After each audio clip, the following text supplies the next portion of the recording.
Hola, muchas gracias a todos por permitirme llegar hasta sus casas. De verdad es un gran honor. Sé que pudieran estar haciendo otra cosa el domingo en la noche, pero gracias por permitirme llegar hasta su casa con este mensaje. Todos ustedes ya conocen los acontecimientos que sucedieron en los últimos días, en las últimas semanas, y que terminaron en la expulsión de lo que fue hasta hace unos días mi partido, el FMLN.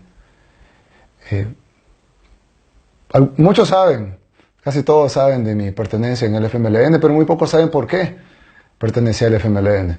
Para contextualizar un poco de eso, quiero contarles un par de vivencias de cuando yo estuve pequeño. La primera es que, tal vez algunos no saben, el hermano de mi padre se casó con la hija de Farid Handal, hermano de Shafiq Handal y uno de sus mentores. Mi tío, el otro hermano de mi padre, mi tío Mario, en paz descanse, daba posada a Shafiq y a Farid Handal cuando venían clandestinamente a San Salvador, en su casa. En el tiempo donde sentarse con los dirigentes del FMLN no era para hacer negocios, sino que sentarse con los dirigentes del FMLN era correr el riesgo de que te metieran a una mazmorra o que te mataran. Estamos hablando de los 80s, en la guerra, cuando yo apenas era un niño. Después, cuando llegó el tiempo de la guerra, cuando llegó el tiempo de finalizar la guerra y firmar los acuerdos de paz, recuerdo que Shafiq llegó donde mi papá y le dijo en su oficina: Armando, ya tenemos negociada la paz, incluso Cristiani nos ofreció más de lo que nosotros le pedimos. Y una de las cosas que Cristiani había ofrecido era la eliminación del carácter permanente de las Fuerzas Armadas de la Constitución de la República. Días después, los altos mandos de las Fuerzas Armadas, que habían aceptado todo lo que Cristiani había entregado por parte de ellos, pero al final eso no lo aceptaron y amenazaron con hacer un golpe de Estado e impedir los acuerdos de paz, y eso se concretaba. Y al final eso no se concretó. Pero Cristiani había entregado todo, le dio todo lo que el FMLN pidió, y fue por eso que se pudo firmar los acuerdos de paz. Tanto la guerrilla como los militares en ese tiempo, ambos dieron un premio a mi padre por haber ayudado en la consecución de la firma de los acuerdos de paz.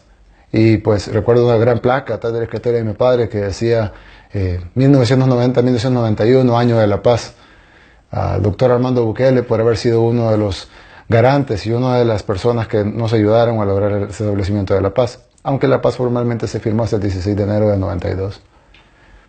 Ya una vez en la paz, la posguerra, Shafiq Handal estaba en la oficina de mi papá y estaban discutiendo sobre ellos. Shafiq Handal era un hombre que no le gustaba mucho que lo molestaran, que le hicieran bromas, igual mi papá. Pero entre ellos sí se hacían todo, ellos se toleraban entre ellos que molestarse entre ellos mismos. Un día mi papá le dijo a Shafiq, por bromear: Shafiq, tú eres un hombre de derecha. Y le dijo Shafiq, sí, se puso rojo y se le saltaron el veneno. ¿Cómo que soy un hombre de derecha? Yo soy un hombre marxista, leninista, 100%. Entonces mi papá le dijo: no, Shafiq, sos un hombre de derecha. Parate y mírate en el espejo. Entonces Shafiq se para y se mira en el espejo. Mi papá se para, se pone atrás de él y le dice: ahora, Shafiq, decí lo que me acabas de decir, pero decíselo al espejo. Entonces dice Shafiq: soy marxista, leninista. Y le dijo mi papá: no, Shafiq, pero levanta tu puño izquierdo. Levanta y decilo con toda tu fuerza. Y Shafiq levanta el puño y dice: soy un hombre marxista, leninista, 100%. Y le dice mi papá: ¿te diste cuenta, Shafiq? En el espejo levantaste la mano derecha. Entonces Shafiq se rió, se sonrió, se sonrojó y le dijo: pero eso es el Shafiq del espejo, el Shafiq que está aquí es un hombre de izquierda. Y le dijo: papá, sí, pero científicamente hablando, la distancia entre el Shafiq del espejo y el Shafiq que está aquí es menor que la longitud de Planck, que es una longitud millones de veces más pequeña que un átomo. Así que la diferencia entre el Shafiq de derecha y el Shafiq de izquierda, en el gran acontecer del universo, es más pequeña que el tamaño de un átomo. Y Shafiq empezó: ya vas vos con tu ciencia. Y bueno, siguieron discutiendo. Lo que quiero decir es que la relación con el FMLN fue una relación de siempre. Cuando no era conveniente serlo, cuando era necesario serlo. Porque fue una relación de verdad, no una relación de negocios, no una relación de corrupción, no una relación de interés. Pasó el tiempo y cuando yo cumplí 18 años, en 1999, mi papá compró una agencia de publicidad. Esta agencia de publicidad pues no tenía ninguna cuenta, no tenía una cuenta publicitaria. Y pues los primeros clientes obvios eran la familia, los amigos y los amigos del FMLN. Fuimos a buscar, en ese tiempo habían tenido una debacle electoral en 1999. Por cierto, hay algo que quiero contarles sobre eso, pero había una debacle electoral en 1999. Y el FMLN se había resquebrajado y había que volverlo a unir. Y el FMLN escogió al doctor Fabio Castillo para que llegara y uniera ese partido que estaba en las ruinas prácticamente. El partido se volvió a unir, logró unirse después de la debacle electoral del 99, que Facundo perdió contra Paco Flores. Y fuimos a buscar el FMLN, fuimos a buscar a Fabio Castillo y le pedimos la cuenta publicitaria. En ese momento Fabio Castillo dijo, les voy a dar la cuenta por 2 razones. Primero, porque se la merecen, porque son personas de confianza, porque creemos que van a hacer un buen trabajo. Y la segunda, porque son los únicos que nos han venido a pedir. Porque la realidad es que nadie quería la cuenta del FMLN. Yo, muchacho de 18 años, no sabía que ser parte del FMLN, manejar una cuenta publicitaria del FMLN, iba a ser considerado por la derecha empresarial en aquel tiempo, hace 20 años, hace 18 años, iba a ser considerado como una traición al resto del empresariado y a la empresa privada del país y a un buen sector del país, que era la que manejaban la mayoría de empresas en aquel tiempo. Sin embargo, sí empezó una relación que siguió hasta en el año 2011, cuando platicando con Roberto Lorenzana, estábamos viendo lo de la campaña 2012, y yo le dije, bueno, ¿tienen algún candidato para alcalde para Nuevo Cuscatlán? Y él me dijo, no. ¿Por qué? Porque aquí soy yo, si quieren que sea así. Me dijeron, bueno, perfecto. Pero tenemos que reunirnos con la gente de Nuevo Cuscatlán para ver si ellos lo desean así. Nos reunimos con las bases de Nuevo Cuscatlán, ellos estuvieron de acuerdo, y nos lanzamos por una candidatura que en ese tiempo parecía imposible. La misma familia había gobernado por casi 40 años, el alcalde que estaba en ese momento tenía 9 años de ser alcalde. Tiramos una encuesta y las diferencias eran 72% Arena, 17 FMLN, había una diferencia de 55 puntos. Pero bueno, hicimos el esfuerzo, hicimos la campaña y le dimos esperanza a la gente. Al final logramos ganar una elección que parecía imposible y le arrebatamos la alcaldía de Nuevo Cuscatlán al partido Arena. En ese momento empezó la carrera política que la mayoría de ustedes pueden conocer. Hay un dato que les dije que les iba a comentar sobre la elección del 99 y que creo que muy pocas personas en este país saben. Y es que en 1997 Chafik Handal le ofreció la candidatura presidencial a mi padre. Le dijo textualmente, Armando, ¿querés ser tú el candidato presidencial? Antes de conformar la fórmula que lanzó en las internas del FMLN con la doctora Marina de Vilés y el doctor Salvador Arias. Al final, pues todos saben, ganó Facundo Guardado la primaria y Nidia Díaz, y ellos fueron los candidatos y perdieron. Pero Chafik le ofreció esa candidatura a mi papá en 1997. Mi papá, por supuesto, le dijo que no y dijo que nunca se metería en política partidarista. De hecho, lo dijo muchas veces en público, en privado, en su programa Aclarando Conceptos. Siempre decía, yo jamás entraré en política partidarista. Y cuando yo le dije que iba a entrar en política partidarista, me dijo, no hagas eso, porque lo que digas ya no va a ser considerado las palabras de un hombre independiente, sino que van a ser consideradas las palabras de un político partidarista. Sin embargo, pues él siempre respetó lo que sus hijos querían hacer y pues al final me dijo, bueno, pues al final eso es lo que tú querés, pues contá con mi apoyo. Y me apoyó siempre. Volviendo al tema, todos conocen lo que pasó en Nuevo Cuscatlán. Transformamos un municipio olvidado, abandonado. Mucha gente ni siquiera conocía su nombre. Y lo transformamos en una esperanza de cómo las cosas sí se podían hacer en el país. Pero algunos decían, bueno, se puede hacer en un municipio pequeño, pero no se puede hacer en un municipio grande. Nosotros decíamos, no, es todo lo contrario. En un municipio pequeño es más difícil. En un municipio grande se pueden hacer más cosas, porque hay más recursos. Pero él decía, no, se puede hacer un municipio pequeño, pero no se puede hacer un municipio grande. Sin embargo, había suficiente esperanza y la gente empezó a decir, bueno, ¿por qué no probamos a este muchacho que ha trabajado en Nuevo Cuscatlán y lo probamos en San Salvador? Fue así que todas las encuestas empezaron a decirlo y el FMLN decidió llevarme como candidato a la alcaldía de San Salvador, a la que yo me negué rotundamente más de 10 veces, y después de muchas reuniones y la última reunión un poco fuerte, pues llegamos a la conclusión de que yo aceptaría la candidatura de San Salvador. Entré a la candidatura de San Salvador contra un alcalde que estaba muy bien evaluado en ese tiempo. No solo en San Salvador, había sido candidato presidencial y había perdido por solo 6,000 votos. Es decir, había perdido la presidencia por el 0.22% de los votos. Y, por cierto, había ganado la presidencia en San Salvador por casi el doble de votos que el FMLN. Es decir, el FMLN ganó por un margen muy estrecho en el país, pero perdió por un margen muy amplio en San Salvador. Es decir, los capitalinos no solo querían a Norman Quijano como su alcalde, sino que además lo quisieron como su presidente. Al menos esos fueron los resultados electorales. Luchar contra eso requería pues muchísimo, pero aceptamos el reto, lo hicimos. Todos ustedes saben la historia. Y al final trabajamos por transformar San Salvador y haciendo proyectos hermosísimos y que todos ustedes conocen, una obra por día, iluminamos toda la capital, el mercado Cuscatlán, el centro histórico que muchos no se imaginan cómo va a quedar, han visto pequeños destellos como el palacio, como el teatro, como catedral, pero no se imaginan cómo va a quedar el centro una vez terminado y que lo vamos a terminar antes de salir. Iluminamos todo San Salvador, creamos el ballet de San Salvador, la orquesta sinfónica de San Salvador, el convenio con la liga, en fin, todas las obras de deporte, arte, cultura, el skate, el graffiti, el break, todo lo que hicimos y que vamos a seguir haciendo, que no es el tema ahorita, pero es importante recordar eso. Eso fue, digamos, la parte que le importa al pueblo, la parte que el pueblo reconoce y la parte que el pueblo aprecia. Pero está la otra parte, que empezó desde Nuevo Cuscatlán, y fueron mis críticas al actuar del gobierno. Porque yo entré al FMLN enamorado de una carta de principios, que decían de que el ser humano era lo primero, antes incluso que el partido, y que el fin del FMLN era la persona humana, buscar la justicia social, de que todos tuviéramos las mismas oportunidades. Eso era lo importante de ser un militante del FMLN. No era ser alcalde o de Nuevo Cuscatlán o de San Salvador o tener apoyo de la cúpula o no tenerlo, o no caerle bien a alguien o no, sino que era buscar como primordialmente el desarrollo del ser humano y la justicia social para todos. Poco a poco me fui dando cuenta que eso no fue así. Creo que todos ustedes también, cuando Mauricio Funes gana las elecciones y el gobierno no se comportó como el gobierno que decía en la carta de principios del FMLN. Yo me molesté y mis molestias muchas veces fueron públicas, pero ustedes se fijan, en el gobierno de Mauricio Funes mis quejas siempre fueron hacia el gobierno, no hacia el partido.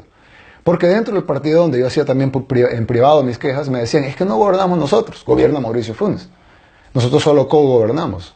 Cuando lleguemos a gobernar realmente como FMLN, todo va a cambiar y lo que dice nuestra carta de principios y de nuestros estatutos se van a hacer cumplir y de verdad va a haber justicia social.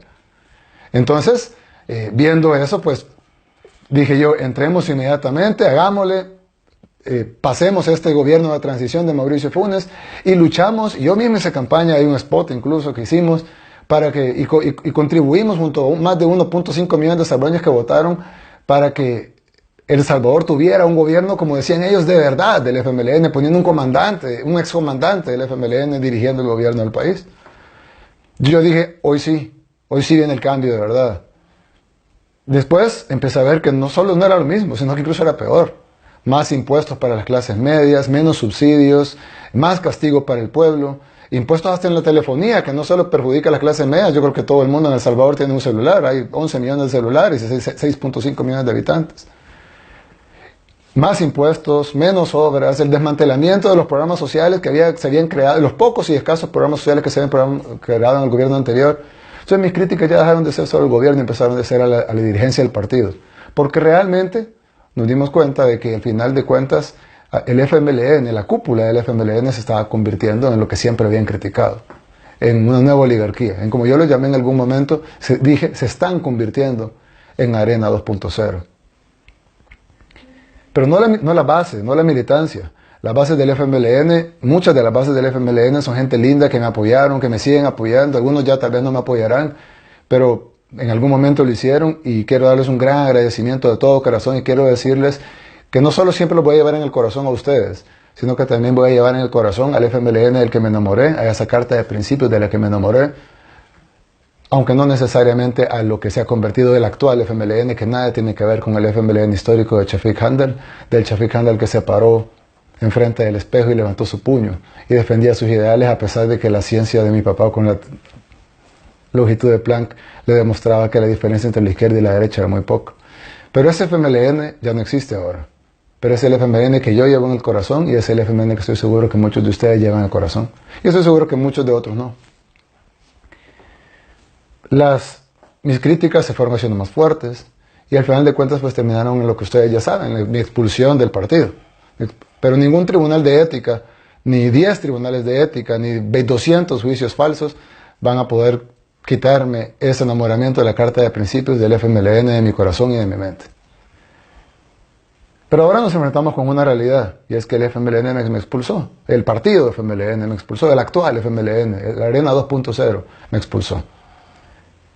Ahora, ya fuera el FMLN, muchos analistas han dicho que yo puedo ir a la sala de lo constitucional y fácilmente pudiera revertir ese fallo. En primer lugar, porque la sala de lo constitucional mandató primarias y el FMLN, al expulsarme a mí, poner un candidato de dedo, estaría violando la sentencia de la sala de lo constitucional. La gente me dice, vamos, anda a la sala, ponemos un recurso inconstitucional ahí, inmediatamente te van a reinstalar como candidato porque tú ganaste las primarias de acuerdo a la sentencia de la sala.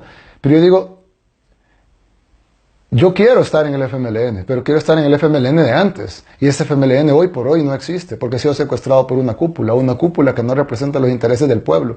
Una cúpula que ya no representa lo que dicen sus estatutos o su carta de principios. Una cúpula que en lo absoluto representa los intereses de la gran mayoría y se ha dedicado a proteger sus intereses, sus negocios, su corrupción. Y se ha dedicado a proteger uno con otro. ¿De qué otra manera creen de que puede ser lógico expulsar a alguien por rumores o por algo que no tiene la fuerza y jugarse una elección entera si no es por proteger sus intereses propios, sus intereses de cúpula, sus intereses personales?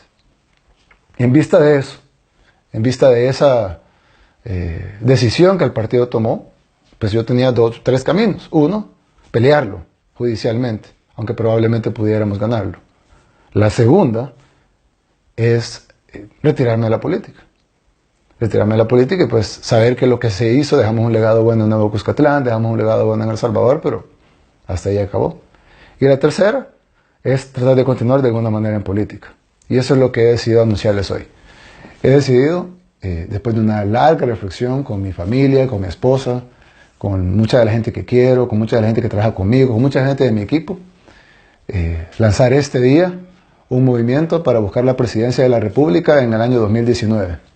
En menos de año y medio, un poco más de año y medio, estaremos en las elecciones buscando la presidencia de la República de El Salvador para cambiar de verdad el país. Y no cambiarlo como nos dijeron en el 2009 o como nos dijeron en el 2014, como estoy seguro muchos les dijeron a Arena en los 20 años que gobernaron ellos.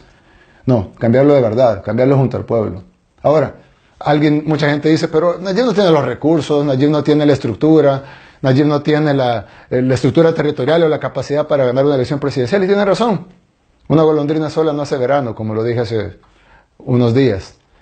Pero, ¿qué tal si somos más de 1 millón de golondrinas? ¿Qué tal si somos 2 millones de golondrinas? ¿Qué tal si somos muchísimas más golondrinas de las que ellos imaginan? Entonces sí haremos un verano. Yo dije hace unos días que El Salvador era un país tercermundista, y a mucha gente le molestó. Claro, probablemente en su lógica del buen vivir por unos pocos, para cuando tienen a toda su parentela con salarios de $5,000 cada uno en puestos de gobierno, pues estoy seguro que no sentirán el tercer mundo. Pero para toda la población que vive diariamente, que tiene que ir a los hospitales sin medicamentos, en las escuelas que se están cayendo, que viven con la delincuencia que se viven todos los días, creo que sí sienten el tercer mundo. Y como dijo un político, pues no se dice que estamos en el cuarto mundo porque no se ha generado la categoría. La clave es si lo vamos a cambiar. Muchos países salieron adelante estando en condiciones peores que nosotros. Ya he dado muchos ejemplos en otras ocasiones. ¿Por qué El Salvador no puede hacerlo? ¿Por qué no podemos salir desde el tercer mundo y convertir a El Salvador en lo que se merecen los salvadoreños y lo que nos merecemos todos? Tener un país del cual nos sintamos orgullosos y no el país secuestrado por las cúpulas partidarias que hemos tenido hasta ahora. Esa decisión la tomaremos nosotros, la tomarán ustedes. Sé que esta decisión que estamos tomando y este anuncio, que estoy seguro muchos de los poderes fácticos del FMLN, de Arena y de las instituciones que ellos controlan lo están escuchando, y ahora pues se van a activar aún más, y ya se habían activado para tratar de detenernos. Y estoy seguro que vendrán muchos ataques de todos lados, vendrán ataques de un lado, vendrán ataques del otro, no solo de Arena y del FMLN, sino también de las instituciones que ellos controlan, de los poderes fácticos que ellos controlan en el país, y ahora serán mucho más fuertes. Pero estamos preparados para resistirlo, y como les pedí una vez en el video que hice hace unos meses, también por aquí a través de Facebook, y les pedí, no me dejen solo. Y no me dejen solo no por mí, porque yo puedo estar bien. No me dejen solo para que podamos lograr eso que queremos todos los salvadoreños. Un Salvador, al fin, después de casi 500 años desde la colonia, un salvadoreño de más de 196 años después de los acuerdos de las declaraciones de independencia. Un El Salvador con justicia social. Un Salvador donde todos tengamos igualdad de oportunidades. Un El Salvador, como lo decía la Carta de Principios del FMLN. Ese Salvador lo podemos construir todos nosotros juntos. Y por más que el FMLN, Arena y las instituciones que controlan traten de atacarnos, no nos van a poder detener porque millones de golondrinas no pueden ser detenidas. Al final, quedan en sus manos en las manos de todos los salvadoreños, incluyendo los 3.5 millones de salvadoreños hermanos que viven en el exterior y los 6.5 millones de salvadoreños que vivimos acá, quede en manos de 10 millones de salvadoreños el futuro que queremos tener. Gracias por haberme dejado llegar hasta sus casas.